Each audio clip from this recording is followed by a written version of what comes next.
Hello everyone, I am back with the fifth lecture of the chapter Journey to the End of the Earth.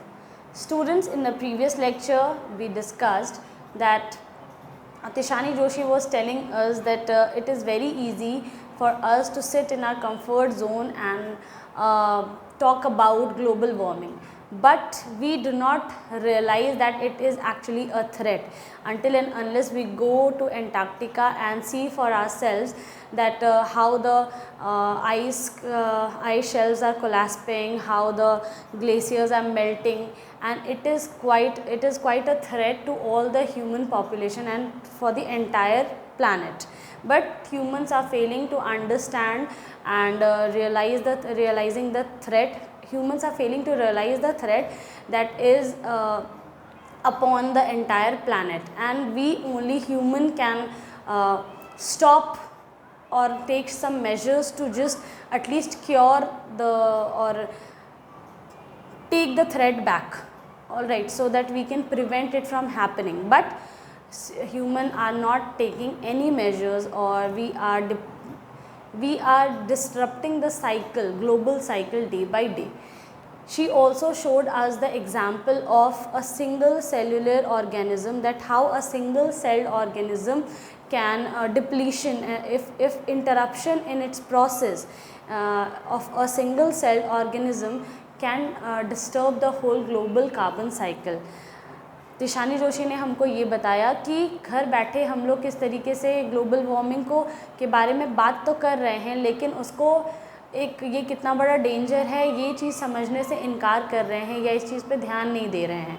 और कहीं ना कहीं हम लोगों को ही इसके लिए कुछ करना होगा, ह्यूमंस को ही एक कदम उठाना होगा, सिर्फ एक जन के करने से नहीं होगा, ये पूरे एंटायर ह्यूमन रेस को ये बात समझनी होगी। उन्होंने ये भी बताया एज एन एग्ज़ाम्पल कि एक छोटा सा सिंगल सेल्ड ऑर्गेनिज्म जिसका नाम है फाइटोप्लैंक्टन, वो पूरे के पूरे सदर्न ओशन का जो एक्वेटिक लाइफ है उसको कैसे, उसका फूड चेन है, वो first food chain, primary source of food chain है, वहाँ से अगर उसके प्रोसेस में थोड़ा सा भी, अगर ओजोन के लेयर में थोड़ा सा भी डिप्लीशन होता है तो फाइटोप्लैंक्टन का जो एक्टिविटी है, उसका जो प्रोसेस है वो ख़राब होगा, और वो ख़राब होगा तो सोचो कि पूरा का पूरा मरीन लाइफ सदर्न ओशन का वो बर्बाद हो जाएगा, और या उस पर ख़तरा हो सकता है। वो पूरा का पूरा वो उतना बड़ा ओशन, अगर उस पूरे ओशन में सारे अगर मरीन लाइफ रहे ही ना, तो आप सोच सकते हो कि पूरा ओशन, उतना बड़ा ओशन क्या कर सकता है पूरे अर्थ के साथ, ठीक है। ऑब्वियसली वहाँ पे अगर एक्वेटिक लाइफ है तो वो उसका कुछ इम्पोर्टेंस है, तब है वहाँ पे एक्वेटिक लाइफ। ये it is not a joke कि सिर्फ वहाँ पे पानी है, समंदर में सिर्फ पानी है इसीलिए उसको समंदर कहते हैं। समंदर का मतलब है कि पानी के साथ साथ उसमें रहने वाले जीव जंतु भी उसको बनाते हैं, उस समंदर को बनाते हैं, और उनका बहुत बड़ा रोल है कहीं ना कहीं, तभी ये अर्थ अपने जगह पे टिका हुआ है। उनका पक्का कोई बहुत ही क्रूशल, कोई बहुत इम्पॉर्टेंट रोल होगा जो वो प्ले कर रहे हैं। जो प्लांट्स एंड एनिमल्स हैं समंदर के अंदर, उनका बहुत ही बड़ा कोई क्रूशल रोल होगा प्ले करने के लिए, कुछ इम्पोर्टेंस होगा तभी, और उसका अर्थ के एग्जिस्टेंस पे, अर्थ अभी तक अगर बना हुआ है तो उस पर भी बहुत बड़ा कुछ ना कुछ इफ़ेक्ट होगा। तो ये बात ह्यूमन नहीं समझ रहा है कि अगर फाइटोप्लैंक्टन ख़त्म हो जाता है या उसकी एक्टिविटी में थोड़ा सा भी कुछ ऊंच नीच आता है तो पूरा का पूरा मरीन लाइफ डिस्टर्ब होगा, और मरीन लाइफ डिस्टर्ब होगा इसका मतलब वो भी ख़त्म होता जाएगा धीरे धीरे, और वो ख़त्म होता जाएगा तो सदर्न ओशन कितना बड़ा है, उस ओशन में उतने पानी के साथ अगर खिलवाड़ किया जाए, या उसमें से मरीन लाइफ जो अपना रोल प्ले कर रहे हैं वो अगर उस पार्ट को प्ले करने के लिए नहीं रहेंगे तो किस तरीके का डिज़ास्टर हो सकता है, ये बात ह्यूमन नहीं समझ रहा है।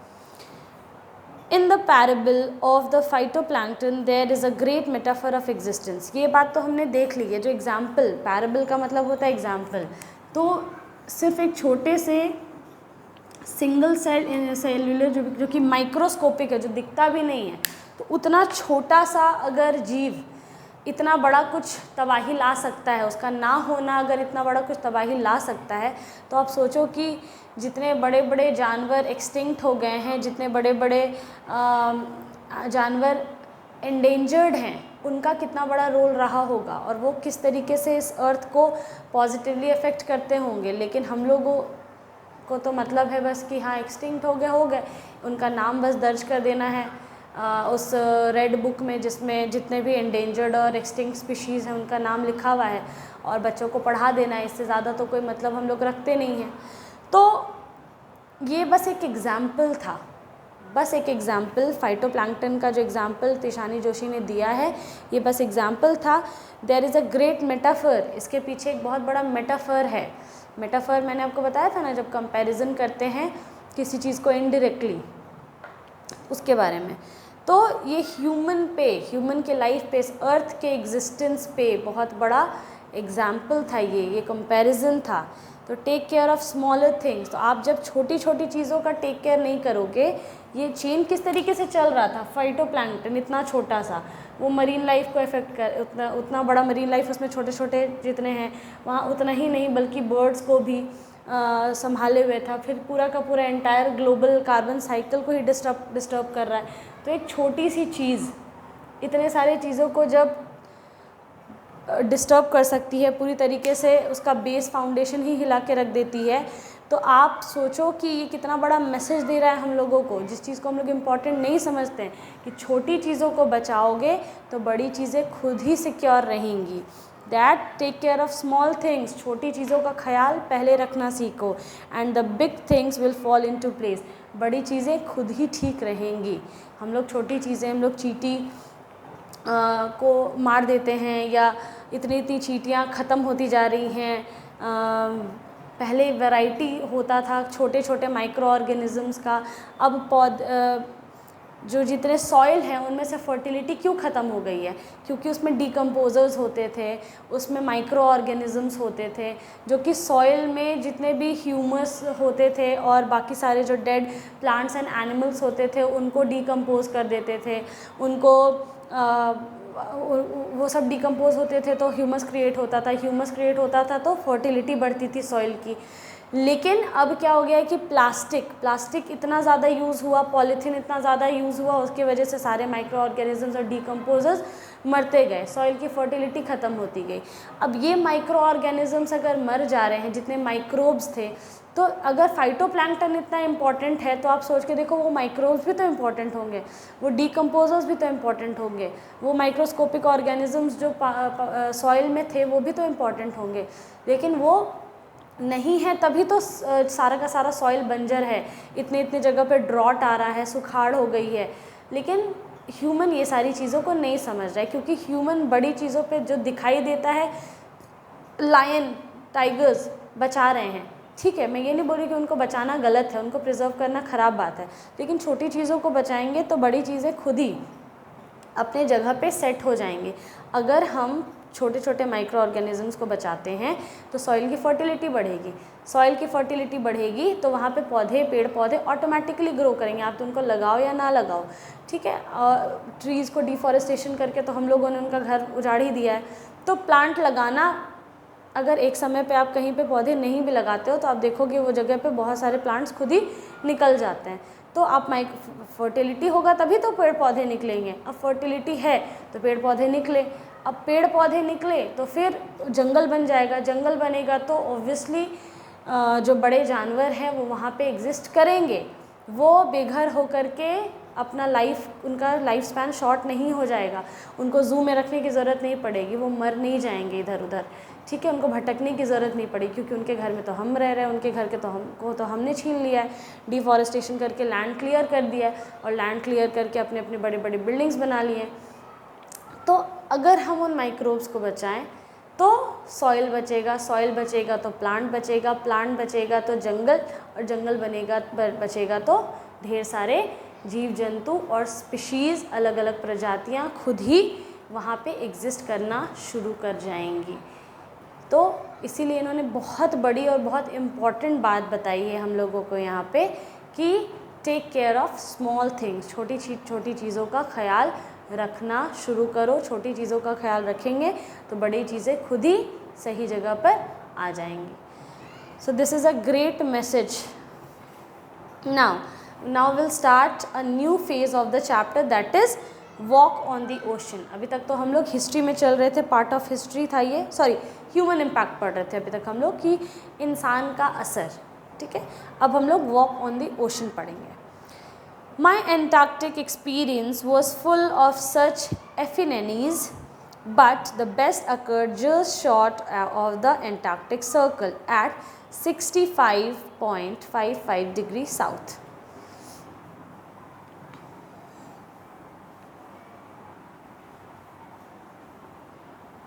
अब वो अपने एंटार्क्टिक जर्नी के बारे में वापस से बात करती हैं कि इनकी जो जर्नी थी वो ऐसे ही बहुत सारे एपिफनीज़ पे बेस्ड थी। मतलब कि वो जितना घूमती गई, वो जितना ट्रैवल करती गई, उनको ऐसे ऐसे रियलाइजेशन, ऐसे ऐसे एहसास होते गए। एपिफनीज़ का मतलब होता है मोमेंट, एपिफनीज़ का मतलब होता है मोमेंट ऑफ रियलाइजेशन। कोई ऐसा क्षण जिस समय आपको कुछ एहसास हो जाए, जब आपको कुछ रियलाइज़ हो जाता है, तो उसको बोला जाता है एपिफनीज़। एपिफनीज़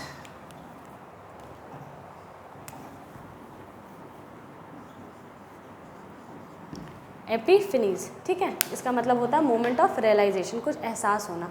तो वो अपने पूरे जर्नी के दौरान उनको ऐसे बहुत सारे एहसास होते गए कि एज अ ह्यूमन हम लोग कितनी सारी गलतियाँ कर रहे हैं, ऐसे बहुत सारे एहसास कि एज अ ह्यूमन हम लोग को ये काम करना चाहिए, ये काम नहीं करना चाहिए। अगर अभी भी हम लोग ये काम करना शुरू कर देते हैं तो बहुत कुछ हो सकता है। अभी हमने कितना कुछ देखा, उन्होंने हम लोगों को कितना कुछ बताया। अभी सबसे पहली चीज़ उन्होंने ये बताई थी कि अगर अपनी हिस्ट्री के बारे में जानना है तो एंटार्क्टिका एक बहुत अच्छी जगह है। अगर अर्थ का एग्जिस्टेंस को जानना है, ह्यूमन एग्जिस्टेंस को जानना है, तो कितना एंटार्क्टिका एक सही जगह है जहाँ से शुरुआत की जा सकती है। फिर उन्होंने बताया कि ह्यूमन किस तरीके से प्लैनेट पे आकर के एक रकस हंगामा पैदा कर दिया, ठीक है, जबकि अर्थ जो है वो मिलियंस ऑफ ईयर्स पुराना है, लेकिन जो ह्यूमन का एग्जिस्टेंस है वो बस महज 12,000 साल पुराना है। लेकिन स्टिल इस 12,000 साल में आके ह्यूमन ने क्या नहीं कर दिया। फिर वो बताती हैं कि जिस क्लाइमेट चेंज के बारे में हम लोग इतना डिबेट तो कर रहे हैं, लेकिन हम लोग उस इम्पॉर्टेंट चीज़ के बारे में बात नहीं कर रहे हैं। उस एंटार्क्टिका में वो जो कार्बन ट्रैप्ड है उसके बारे में लोग बात नहीं कर रहे हैं, जो कि एक बहुत ही क्रूशियल टॉपिक है, बहुत ही अहम टॉपिक है। फिर हम लोगों ने बात की कि एंटार्क्टिका एक ऐसा जगह है जहाँ पे बायोडाइवर्सिटी नहीं है, बिल्कुल भी सिंपल इकोसिस्टम है। तो वहाँ के बारे में अगर स्टडी करनी है वहाँ पे चीज़ों की, और कि किस तरीके से एक क्लाइमेटिक एनवायरनमेंट में अगर थोड़ा सा भी चेंज लाओ तो बाकी सारी चीज़ों पे क्या इफ़ेक्ट पड़ता है, इस चीज़ को स्टडी करने से करना आसान होगा वहाँ पे। तो ये सारी चीज़ों का एहसास उनको जैसा जैसा होता गया, ये सारा एहसास क्या था, एपिफनीज़ थी। तो वो कहती हैं कि अपने पूरे जर्नी के दौरान उनको ऐसे बहुत सारे एहसास होते रहे। लेकिन सबसे बड़ा, सबसे बेस्ट जो रियलाइजेशन था वो उनको कब हुआ, जस्ट वो एंटार्क्टिक सर्कल में उन्होंने एंटर किया था, और वो डिग्री 65.55 डिग्री साउथ की तरफ।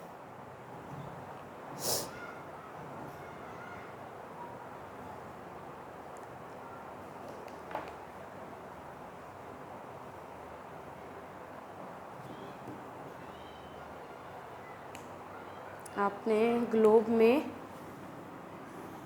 आर्कटिक सर्कल और एंटार्क्टिक सर्कल देखा होगा, आई गेस।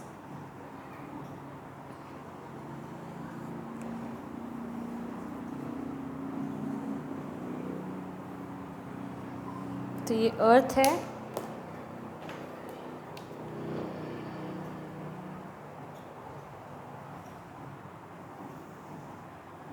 ये इक्वेटर है, यहाँ एक सर्कल है, यहाँ एक सर्कल है, ठीक है। तो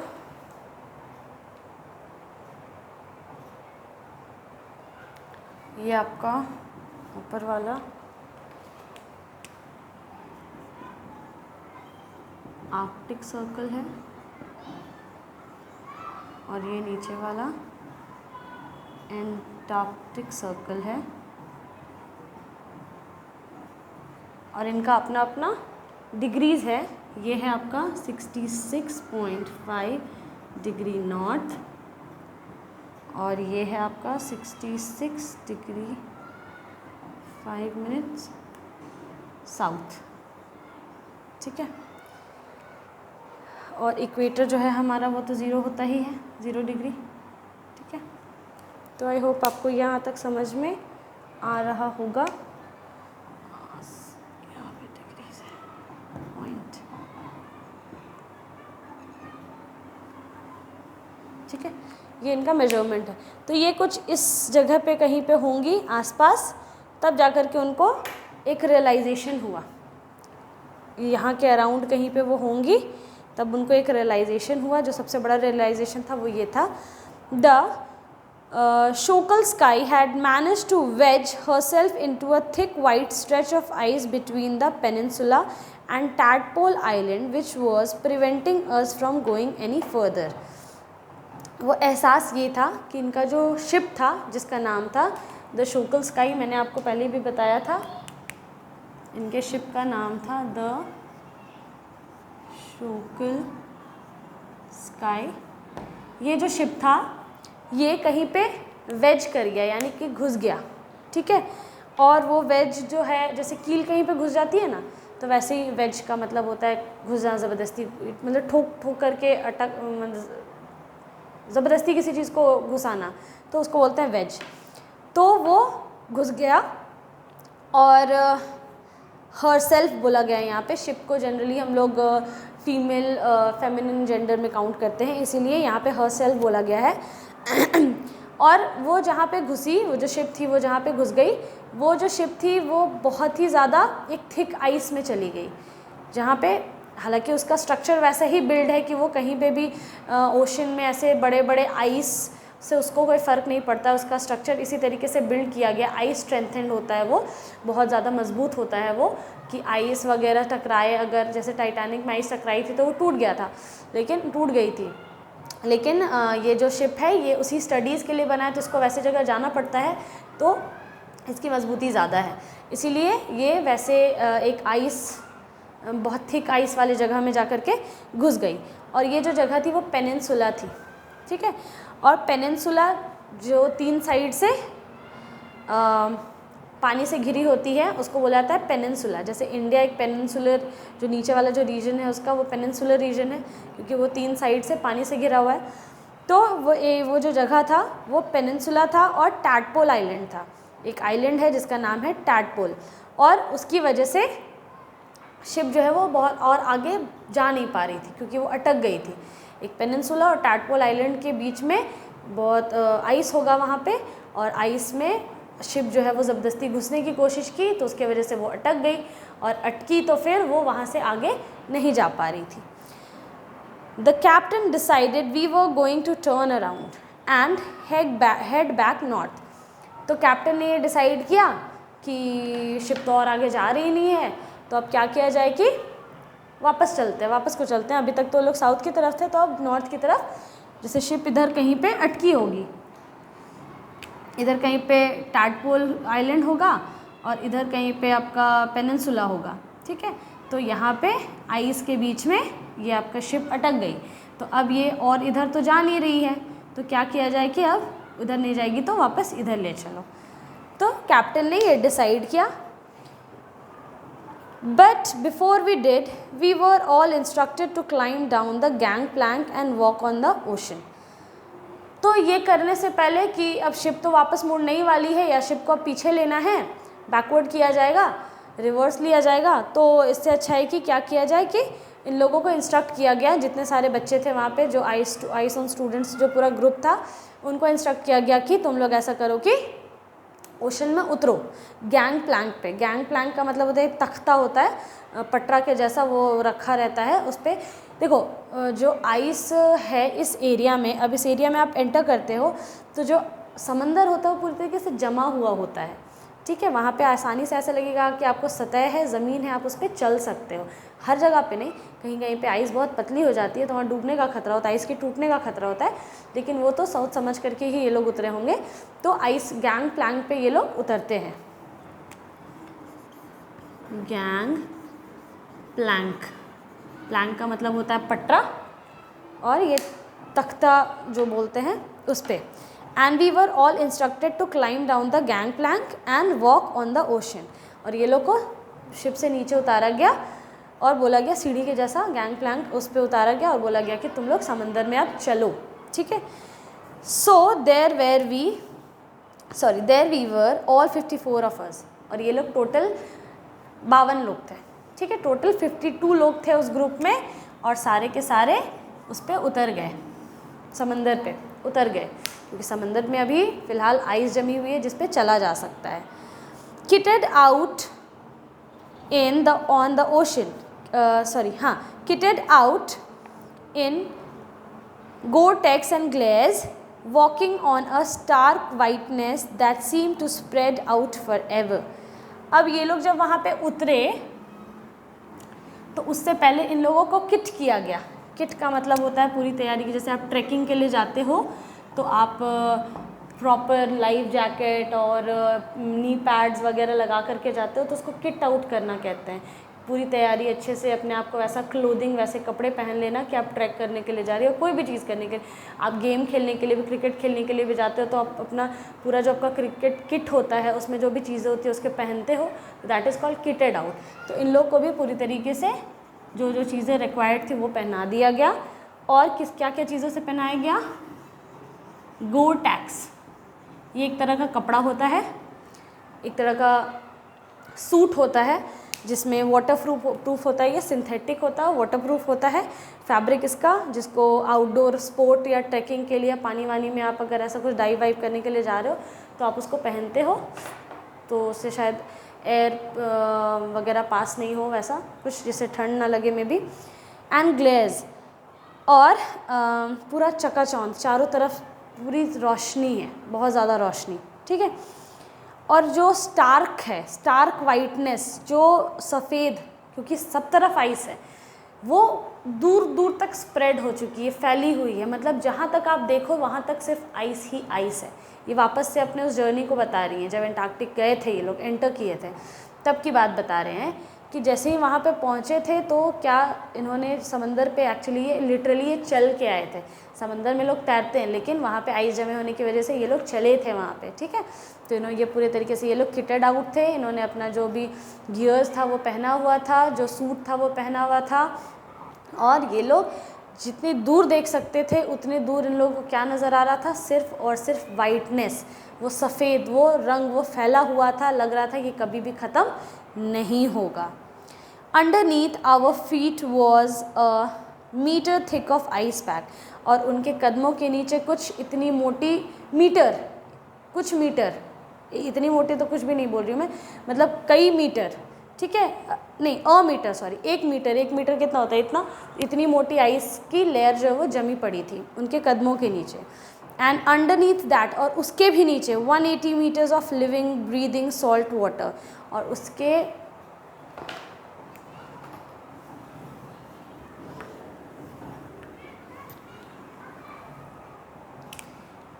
ये अभी तख्त है जिस पे ये लोग चल रहे हैं समंदर पे, यहाँ से 1 मीटर अभी पूरी आइस जमी हुई है, पूरा लेयर है, और उसके नीचे 180 मीटर्स गहरा समंदर है, ठीक है। ये 1 मीटर आइस है और ये 180 मीटर कहाँ तक जाएगा वो सोच लो। ये 180 मीटर गहरा समंदर है, लिविंग, जीता जागता, जिसके नीचे कितने सारे जीव जंतु हैं और कितनी गहराई है जिसका अंदाज़ा आप नहीं लगा सकते हो। In the periphery crab eater seals were stretching and sunning themselves on the ice floes much like stray dogs will do under the shade of a banyan tree। अब पेरीफेरी का मतलब होता है किनारा, दूर में आपको कहीं पे किनारे पे,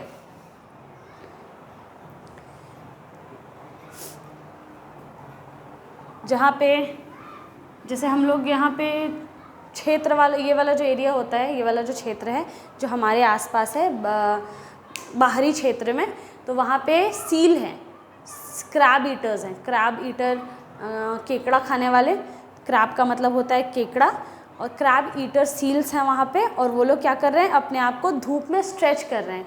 जितने जीव जंतु होते हैं वो धूप निकलती है तो वो लोग आइस के उस किनारे पे आकर के अपना थोड़ा धूप लेते हैं। तो वो लोग वहाँ पे आए हुए हैं और उनको देख कर के ऐसा लग रहा है जैसे जो सड़क के कुत्ते, जो स्ट्रे डॉग्स, जो सड़क के कुत्ते होते हैं, वो बरगद के पेड़ के नीचे कैसे धूप छाँव लेते हैं, छाँव पे सोए रहते हैं गर्मी के मौसम में, वैसे ही आपको वहाँ पे सील्स को देख करके लगेगा। सील एक बहुत बड़ा सा जानवर होता है, बहुत ही लेथार्जिक होता है, बहुत मांस होता है उसमें, बहुत फ्लैश होता है, उसके पैर नहीं होता है, वो घसक घसक के चलता है, देखने में बड़ा क्यूट सा होता है, लेकिन उसके बॉडी पे फर भी नहीं होती है। और वही क्रैब ईटर होता है, वो लोग केकड़ा खाते हैं, ठीक है। तो वो लग रहा था देख करके जैसे कोई कुत्ता वो पेड़ के नीचे, जैसे इधर हमारे क्षेत्र में कुत्ता बरगद के पेड़ के नीचे आराम करता है, वैसे ही वो वहाँ पे धूप में सील जो है वो आराम कर रहा था। It was nothing sort of revelation, everything does Indeed connect. और दूर दूर तक मतलब ऐसा नहीं लग रहा था कि ना कोई सॉर्ट ऑफ रेवलेशन है। रेवलेशन का मतलब ऐसा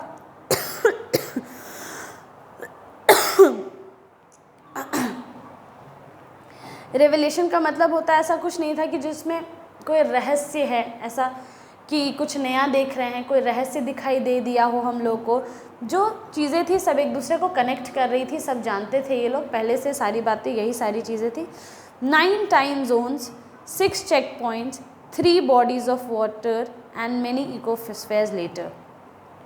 फिर से ये वही बात बोलती हैं कि 9 टाइम जोन्स मिले, यानी 9 कंट्री को क्रॉस किया, 6 चेक पॉइंट मिले, 3 वाटर बॉडीज़ को क्रॉस किया, यानी 3 समंदर को क्रॉस किया, इतने सारे इकोस्फेयर्स क्रॉस किए जिसको गिन नहीं सकते हैं। लेकिन फिर भी ये एक ही बात को वंडर कर रही थी। I was still wondering about the beauty of balance and play of on our planet. लेकिन बार बार ये एक ही बात को याद कर रही थी, एक ही बात इनके दिमाग में घूम रही थी, याद नहीं, एक ही बात सोच रही थी, एक ही बात के बारे में बार बार, कि हमारे प्लैनेट का जो ब्यूटी है वो जगह जगह पे कैसे बदलता और कितना खूबसूरती से वो बैलेंस किया हुआ है। कि यहाँ अगर हरियाली आ गई तो वो कुत्ता बनियान का ट्री के नीचे, बरगद के पेड़ के नीचे आराम करता नज़र आएगा, अगर पोलर रीजन है तो सील आराम करता नज़र आएगा धूप में। तो ये बैलेंस कितना खूबसूरत है। ये कोई रिवोल्यूशन नहीं है, कोई बहुत नई चीज़ नहीं देखी उन्होंने, लेकिन ये एहसास कि ये ब्यूटी हमारा नेचर का ये कितना खूबसूरत है, ये एहसास इनको वहाँ जा कर के हुआ कि हमारा जो अर्थ है, हमारा जो प्लैनेट है, उसमें कितना मैजिक है, ठीक है, कितना चमत्कारी है। How would it be if Antarctica were to become a warm place that it once used to be. और वो ये बात सोच रही हैं कि क्या होगा कि फिर से अगर एंटार्क्टिका एक गर्म जगह बन जाए जैसा पहला हुआ करता था। गोंडवाना का जब पार्ट था तो एंटार्क्टिका एक गर्म जगह थी, और वो पहले जैसा हो जाए तो कैसा होगा। Will it be around two see it, will we be around to see it, or would we have gone the way of the dinosaurs, mammoths and woolly rhinos। तो बोलती हैं क्या हम लोग यहाँ पे रहेंगे उस तब तक उसको देखने के लिए, या हम लोग जा चुके होंगे। जैसे राइनासोर, जो वूली राइनासोर है वो एक्सटिंक्ट हो गए, जैसे डायनासोर एक्सटिंक्ट हो गए, मैमथ एक्सटिंक्ट हो गए, तो क्या हम लोग भी एक्सटिंक्ट हो जाएंगे तब तक? क्या हम लोग देख पाएंगे, या हम लोग जीवित रहेंगे ये सब देखने के लिए? अगर आपने आइस एज मूवी देखी होगी तो आपने मैमथ को देखा होगा, बहुत बड़ा सा हाथी होता है मैमथ,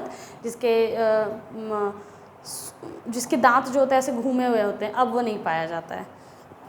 बट वो हुज टू से, कौन बता सकता है, इसका जवाब किसी के पास नहीं है। But after spending 2 weeks in with a bunch of teenagers who still have the idealism to save the world, all I can say is that a lot can happen in a million years, but what a difference a day makes। अब इस सब का जवाब तो उनके पास नहीं है, लेकिन फिर भी वो इतना बोल सकती हैं या उतना बोलती हैं कि मुझे नहीं पता कि क्या होगा नहीं होगा, हम लोग रहेंगे ज़िंदा देखने के लिए नहीं रहेंगे पता नहीं, लेकिन मैं इतना बोल सकती हूँ, ये 2 हफ्ते यहाँ बिताने के बाद मैं इतना बोल सकती हूँ कि ये जो बच्चे हैं, ये जो टीनेजर्स हैं, ये लोग इनके पास जो आइडियलिज़म है, इनकी जो विचारधारा है कि हम लोग इस प्लैनेट को बचा के रहेंगे, ये विचारधारा अगर ये लोग बहुत आगे समय तक अगर ले जाएं तो बहुत कुछ बदल सकता है, ठीक है। क्योंकि मिलियंस ऑफ ईयर्स में अगर इतना कुछ बदला है, यही विचारधारा को अगर आगे ये लोग ले करके जाएं तो but what a difference a day makes, एक दिन भी बहुत बड़ा बदलाव ला सकता है, तो मिलियंस ऑफ ईयर्स तो कितना ही बदलाव लेकर के आएगा।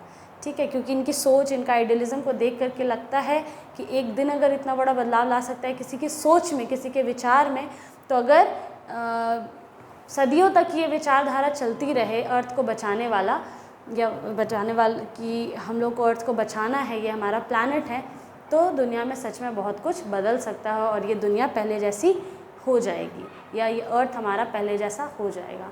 I hope you have understood the chapter. I found it very interesting. मुझे बहुत मज़ा आया आप लोगों को ये चैप्टर पढ़ा करके। So hopefully you have understood it well. Thank you very much.